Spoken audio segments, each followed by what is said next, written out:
패키징의 모든 것, 모든 패키징은 패키징 플랫폼으로 통한다의 올패키징입니다.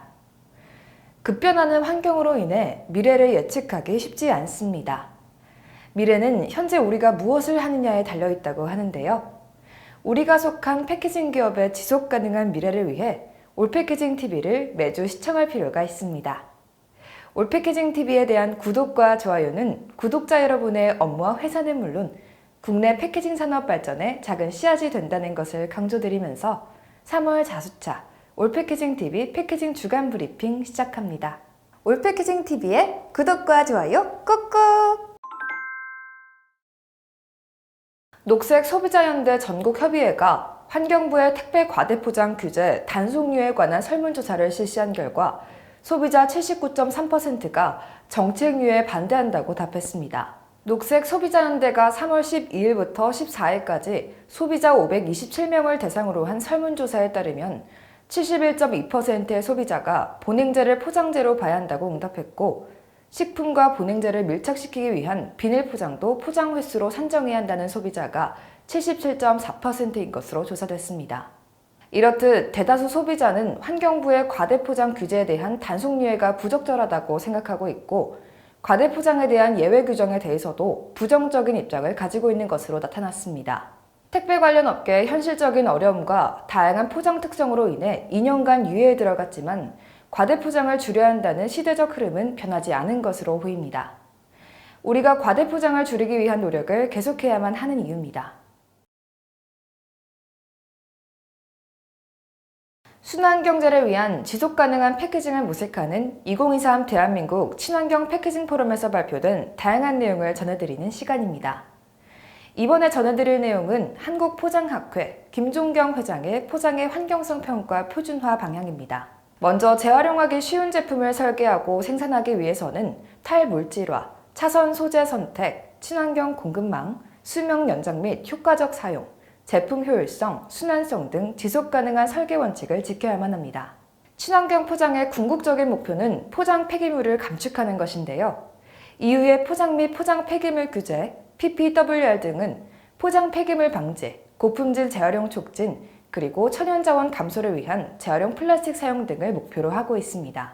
포장의 환경성 평가와 관련해서는 유럽 친환경 포장 표준 기준 법률 이행 가이드라인이 있으며, 특히 친환경 포장 관련 국제 표준인 ISO 포장 시스템 최적화, 재사용, 물질 재활용, 에너지 회수 등의 설계 원칙 등을 준수할 필요가 있습니다. 2023 대한민국 친환경 패키징 포럼에서 소개된 사단법인 한국포장학회 김종경 회장의 포장의 친환경성 평가 표준화 방향에 관한 자세한 내용은 유튜브 채널 SP4C에서 확인할 수 있습니다. 과부라 화합물 PFAS는 불소를 포함하는 수천 가지 화합물을 말하는데요. 내열성과 방수성 때문에 1940년대부터 포장재, 자동차, 반도체 등 다양한 분야에서 사용되고 있습니다. 이 물질은 자연으로부터 분해되는 데 오래 걸려 영원한 화학물질 또는 불멸의 물질로 불리기도 합니다. 스위스 식품포장재단에서 실시한 연구에 따르면 독성 시험을 한 PFAS에서 많은 부작용이 발견되었다고 합니다. PFAS는 종이, 플라스틱, 금속 등의 코팅용으로 사용되는데 특히 종이컵, 싸개지 등에 많이 사용되고 있습니다. 1990년대 초 포장재로부터 톨루엔이 전이, 흡착해 제품에서 검출돼 사회적 이슈가 되었었습니다. PFAS에 대한 전 세계적 규제가 강화되고 있기 때문에 국내에서도 발빠른 대응과 새로운 소재 개발이 필요합니다. 이제 연포장재의 단일 제조라는 전 세계적인 추세입니다. 해외에서는 PCR 재료를 사용한 연포장재가 출시되고 있는 가운데 우리나라의 연포장재 단일 제재라와 포장재 재질 구조 기준에 대해 고민해볼 필요가 있습니다. 지난해 미국 라스베이거스에서 열린 팩엑스포 2023에서 소개된 리필용 파우치입니다. 복합 재질을 사용한 기존의 파우치는 재활용이 어렵습니다. 재활용 용이성을 높이기 위해 PE 단일 재질을 사용했습니다. 여기에 제품 보호를 위해 EVOH를 재활용할 수 있을 만큼 소량 사용했다고 합니다. 유럽의 연포장재 재활용을 위한 CE플렉스의 연포장재 설계 가이드라인에 따르면 EVOH 함량이 5% 이내면 재활용에 문제가 없다고 합니다. 그런데 우리나라에서는 이와 관련한 기준이 없어 연포장재 업계에서 고충이 많은 것으로 알려졌습니다. 국내에서도 차단성 수지를 포함하는 단일 재질에 대한 세부 기준을 마련할 시점입니다.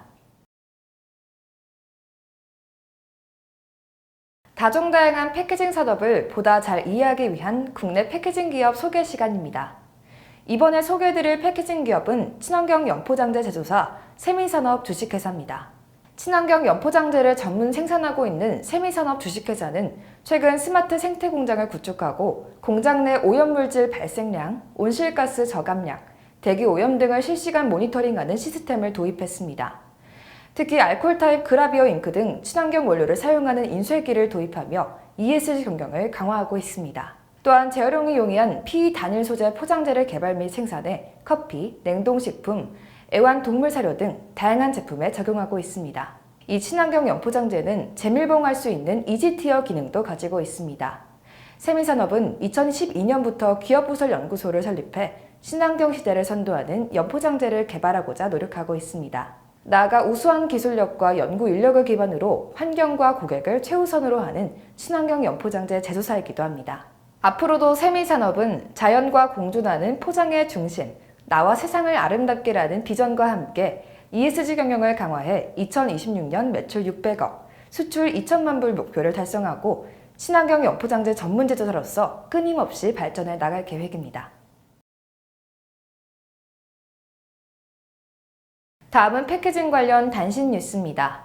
산업통상자원부가 주최하고 한국생산기술연구원 패키징 기술센터가 주관하는 2024 대한민국 패키징 대전 수상 후보가 3월 19일 발표됐습니다.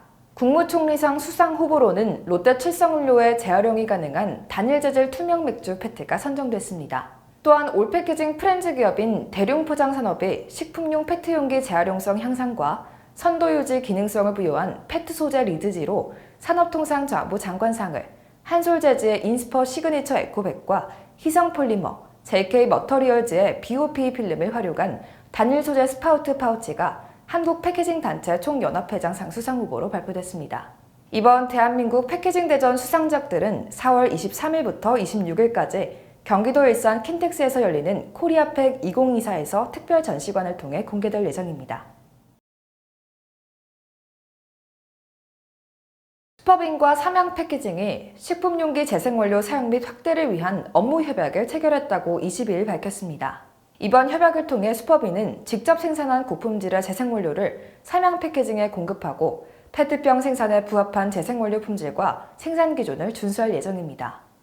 또한 국내 페트병 생산 1위 기업인 삼양 패키징은 슈퍼빈에서 공급받은 재생원료로 페트병 생산과 연구 등을 진행할 계획입니다. 한편 삼양 패키징은 국내 업세팅 및 페트병 용기 선도 기업으로 재활용 플라스틱 시장에도 진출하고 있습니다. 2022년에 재활용 사업부문을 물적 분할해 삼양 에코테크를 설립했고 지난해에는 리사이클 페트칩 생산 설비 구축을 마친 바 있습니다. KCC가 유리 장섬유 제조 과정에서 발생하는 부산물을 정제해 만든 분말과 즉석밥 용기를 활용해 만든 신소재로 물티슈 캡을 제조한다고 밝혔습니다.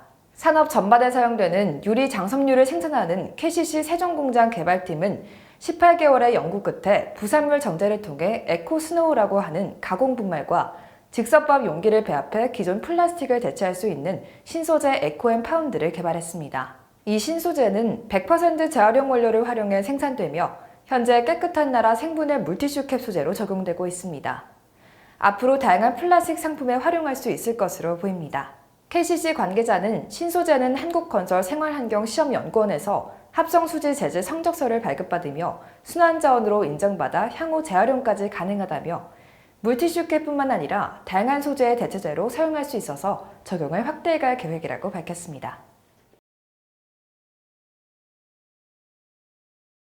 올패키징 주식회사는 오는 5월 말 독일 düsseldorf에서 열리는 세계 초대 인수산업전 두루파 2024에 참관단을 모집합니다.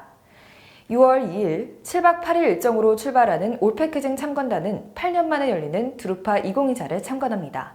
지속가능성과 디지털화를 키워드로 열리는 두루파 2024에서 글로벌 인쇄기업의 디지털 인쇄 관련 시연 등을 통해 다양한 지속가능한 패키징 인쇄 기술을 직접 만날 예정입니다.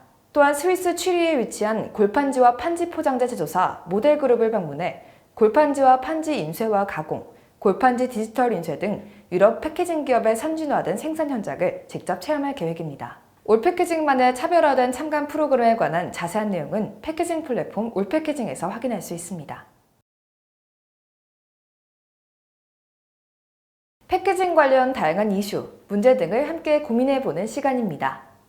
이번 주 위클리 이슈는 중국이 다가오고 있답니다. 옛날의 중국이 아니라는 사실은 모두 알고 계실 것입니다. 저임금 노동력으로 세계 공장으로 자리 잡은 중국이 이제는 하이테크 분야까지 섭렵하며 전 세계가 중국의 기술과 제품의 경쟁력을 잃어가고 있습니다.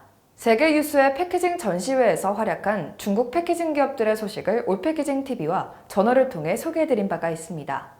코리아팩 2024에도 많은 중국 패키징 기업이 참여해 높은 기술력을 선보일 것으로 보입니다. 코로나19 팬데믹으로 소강기를 맞았던 중국 기업의 한국 시장 진출이 본격화될 것으로 보입니다. 이미 몇몇 기업들은 중국 기업과 조용히 협력하고 있거나 원재료와 기계 등을 수입하며 교류하고 있습니다. 중국 패키징 기업들의 한국 진출이 국내 패키징 산업과 기업에 어떠한 영향을 미칠까요?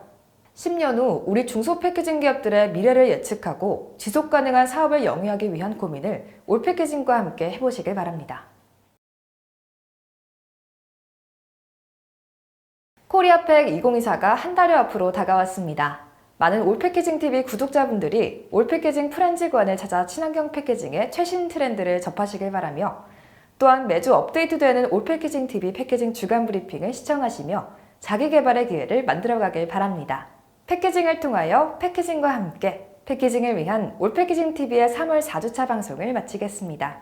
함께 해주신 여러분 고맙습니다. 올패키징 TV의 구독과 좋아요 필수입니다. 눌러주세요.